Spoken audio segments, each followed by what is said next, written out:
Allahabad high court के दिशा निर्देश पर उत्तर प्रदेश सरकार द्वारा एक दिशा निर्देश पूरे प्रदेश के लिए जारी किया गया है। इसका उद्देश्य है कि प्रदेश से जो जातिगत भेदभाव है उसे दूर किया जाए। सोशल मीडिया से लेकर अब जनसभाओं तक, इसके अलावा एफआईआर विवरण में अब जातिगत शब्दों का जिक्र नहीं होगा। फिलहाल इसको लेकर जो विधि के ज्ञाता हैं, अधिवक्ता समाज के लोग हैं, हम उनसे बातचीत करेंगे कि वो इस फैसले को कैसे देखते हैं।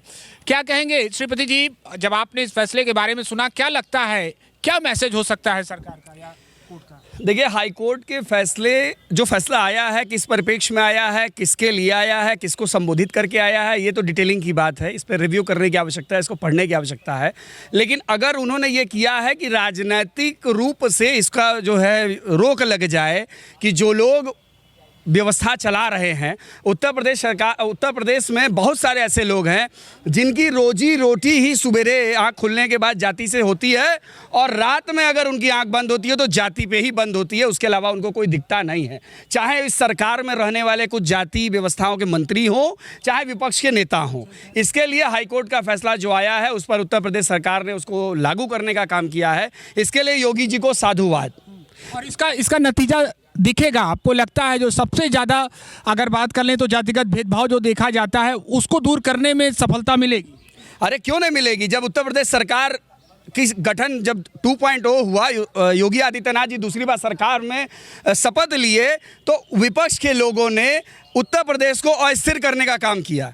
चाहे वो इटावा का मामला हो, चाहे वो आगरा का मामला हो, चाहे इनके नेता अखिलेश यादव हो, रामजीलाल सुमन हो, चंद्रशेखर रावण हो, ऐसे तमाम जो भारतीय जनता पार्टी में भी बहुत नेता भारतीय कभी जात की बात नहीं करते। आदरणीय प्रधानमंत्री अलग अलग जनसभाएं जातिगत के नाम पर नहीं, जो अब भैया जो आप कराओगे तो वो तो सब कर सकते हैं ना, लेकिन अगर वो लागू कौन करा रहा है? अगर मेरा नाम श्रीपति मिश्रा है और बगल में यहाँ पर यादव महासभा का कार्यक्रम चल रहा है, तो यादव महासभा के कार्यक्रम में मैं नहीं जा सकता हूँ क्या? आप हिंदू सभा का कार्यक्रम कराइए, आम लोगों का कार्यक्रम कराइए, सबका सम्मेलन कराइए। क्यों कर रहे हैं? बाबा साहब की पूजा सब करते हैं, कौन नहीं फूल चढ़ाता है बताइए? कौन बाबा साहब को नहीं मानता है? लेकिन फिर भी बाबा साहब पर एक लोग दावा करते हैं, हम क्यों नहीं दावा कर सकते? वो भी तो हमारे जो है महापुरुष हैं। लेकिन उत्तर प्रदेश हाईकोर्ट को अपने उस फैसले पर यह भी स्पष्ट कर देना चाहिए था कि जो लोग SC ST के मुकदमे में जेलों में बैठे हुए हैं उनके लिए क्या होगा, जो निर्दोष फंसे हुए हैं। आप क्रीमी लेयर से बाहर हैं, आप सब सुविधा संपन्न हैं, उसके बाद भी आप लाभ लेते हैं। लेकिन मलिन बस्ती के लोग इसका लाभ नहीं ले पाते आज भी। आप वकील साहब कैसे देखते हैं? देखिए, इस सरकार का ये जो जियो आया हुआ है उससे मैं बिल्कुल असहमत हूँ, क्योंकि सरकार आज कह रही है कि आप जाति में अभियुक्त के नाम से आगे जाति मत लगाइए। कल को ये कह देगी कि फलाने इंस्पेक्टर साहब हैं, उसके नाम के आगे, नेम प्लेट के आगे जाति मत लगाइए। ये बहुत गैर व्यवहारिक निर्णय है। अगर इसका अनुपालन योगी सरकार अभियुक्त के साथ साथ प्रशासनिक अधिकारियों जो जिले के और थानों के प्रमुख पदों पर बैठे हुए हैं उसका ये विवरण दे दें, फिर उसके बाद ये लागू करें। अभी हमारे अधिवक्ता साथी ये कह रहे थे कि अम्बेडकर साहब को कौन नहीं पूछता। मैं पूछ रहा हूँ, अभी आप रिपोर्टर हैं, 2 दिन पहले ही अम्बेडकर की मूर्ति तोड़ी गई बनारस में। किसने तोड़ा? क्या कानून व्यवस्था इस जिले में लागू नहीं है या प्रदेश में लागू नहीं है? प्रदेश में सैकड़ों अम्बेडकर की मूर्तियां तोड़ी जा रही हैं, किस मंशा से तोड़ी जा रही हैं? ये सबसे बड़ा सवाल है। वकील साहब, आप क्या मानते हैं, जो सबसे बड़ी चुनौती हमारे समाज की है उसको दूर करने में सफलता मिलेगी?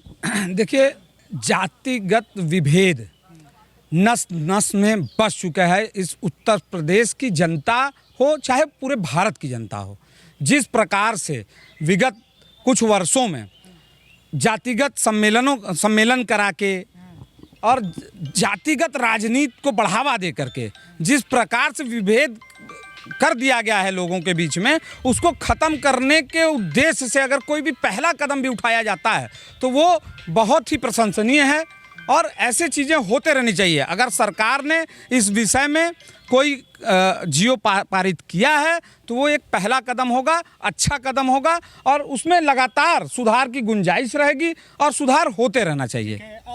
इसके हर एक पहलू पर हम बात करना चाहेंगे। आप लोग जिरह करते होंगे, हर वर्ग के लोग आपके पास आते हैं, क्या लगता है सभी के साथ ये न्याय होगा? क्या इसमें भी कुछ संशोधन करने की आवश्यकता है? जी, संशोधन करने के फिलहाल तो पहले अभी नवीनतम निर्णय है माननीय इलाहाबाद हाईकोर्ट का, और उस निर्णय को पहले बहुत अच्छी तरह पढ़ना होगा कि उस निर्णय में बताया गया है कि जैसे कोई एफआईआर दर्ज होती है, गिरफ्तारी मेमो होता है, या जहाँ भी जातिगत आधार है, या पुलिस के जो पोर्टल है जैसे CCTNS हो गया, NCRB हो गई, जहाँ भी जातियों का उल्लेख है वहाँ जाति हटा दिया जाए। लेकिन उसी जजमेंट को आप पढ़ेंगे तो वहाँ एक अपवाद भी दिया गया है कि जैसे SC/ST एक्ट, उस एक्ट में वो एक्ट तभी लागू होता है जब कोई एक उसमें पीड़ित जो है SC/ST समुदाय से हो और अभियुक्त जो है फॉरवर्ड अन्य समुदाय से हो, तभी वो एक्ट आगे। तो इसीलिए ने कोर्ट ने इसको भी ध्यान में रखते हुए अपना नवीनतम निर्णय दिया है जो बहुत ही योग्य है।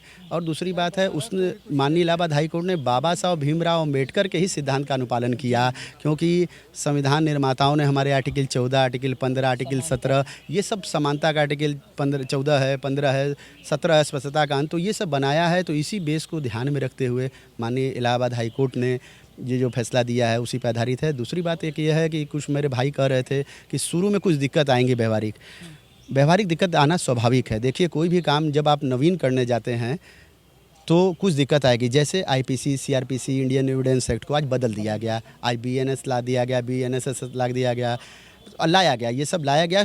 हमें भी दिक्कत हो रही है, जज साहब लोग को भी दिक्कत हो रही है, पुलिस वालों को भी दिक्कत हो रही है।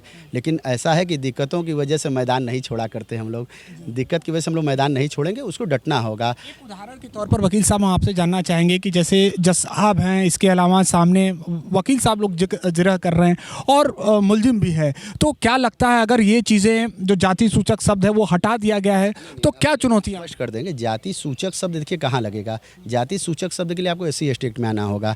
आप उसी एक्ट के दायरे तक किसी का मुकदमा चला देंगे अगर वो SC/ST समुदाय का है, वहाँ पे वो हटाना जरूरी नहीं है। वहाँ साफ लिखा है पीड़ित को अपनी जाति बतानी होगी और अभियुक्त की भी जाति का उल्लेख करना होगा। यहाँ तक इस जजमेंट हाँ, और एक बात और बढ़ा दी गई है कि जैसे पहले रहता है कि अभियुक्त का नाम, उसके पिता का नाम और पता, अब कहा है कि अभियुक्त का नाम, उसके पिता का नाम, उसकी माता का नाम। अब ये जाति पर्टिकुलर एक जैसे कि क्षत्रिय ब्राह्मण ये न रह जाए, एक परिवार पे हो कि हाँ इस परिवार के लड़के ने अपराध किया है या जिस व्यक्ति ने अपराध किया है, परिवार की पहचान हो, ना कि किसी एक जाति से ही सबको। तो और ये बहुत अच्छा निर्णय है। गाड़ियों पे लोग देखते हैं हर जाति अपना अपना स्टिकर लगा के चलती है। और वैसे भी ये MB एक्ट के तहत पहले से ही प्रतिबंधित था। MB एक्ट में जो प्रेस वाले प्रेस लिखते हैं, एडवोकेट लिखते हैं, देखिए अपनी भी गलती माननी चाहिए, और पुलिस लिखती है, ये सब प्रतिबंधित है। वकील साहब, आप कैसे देखते हैं इस फैसले को? बहुत बढ़िया है। हाई कोर्ट का जो है फैसला जो आया बहुत ही अच्छा है, और राज्य सरकार ने जो इस पर अपना नोटिफिकेशन जारी किया है, इससे आने वाले समय में देखिएगा बदलाव आएगा। समाज में जातिगत विद्वेष की भावनाएं खत्म होंगी और लोगों के आपस में मेल जोल बढ़ेगा, जो है आपस में एक समन्वय का भाव होगा। जातिगत रैलियां नहीं होंगी, जातिगत जो है कहीं मीटिंग नहीं होगी। उससे समाज में हर व्यक्ति के अंदर एक भाव आता था कि यहाँ ये इस जाति की मीटिंग है, क्या उसमें हम शामिल हो सकते हैं कि नहीं, क्या उसमें हम अपने जाकर बात कुछ कह सकते हैं कि नहीं। इस तरह के रोग से बहुत अच्छा है, ये बहुत बेहतरीन स्वागत जो कदम है। हमारे साथ ये जुड़े थे अधिवक्ता लोग जिनका साफ कहना है कि वो इसका स्वागत करते हैं। आप कैसे देखते हैं इस फैसले को कि अगर इन विषयों में चाहे रैलियां हों, इसके अलावा सोशल मीडिया हो, या एक बात मैं आपको क्लियर करना चाहता हूं कि जब ये शासन आया था, राम राज्य की जो बात हो रही थी, धीरे धीरे हम उस तरफ बढ़ रहे हैं। मैं इंसान हूं, आप भी इंसान हो, आप किस जाति से हो, आप किस धर्म से हो, उससे मतलब नहीं रहता है।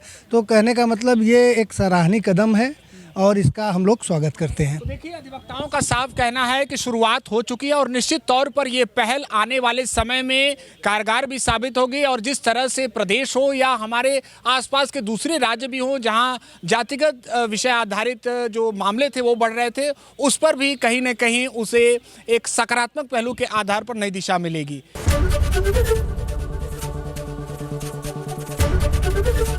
ABP गंगा, खबर आपकी, जुबान आपकी।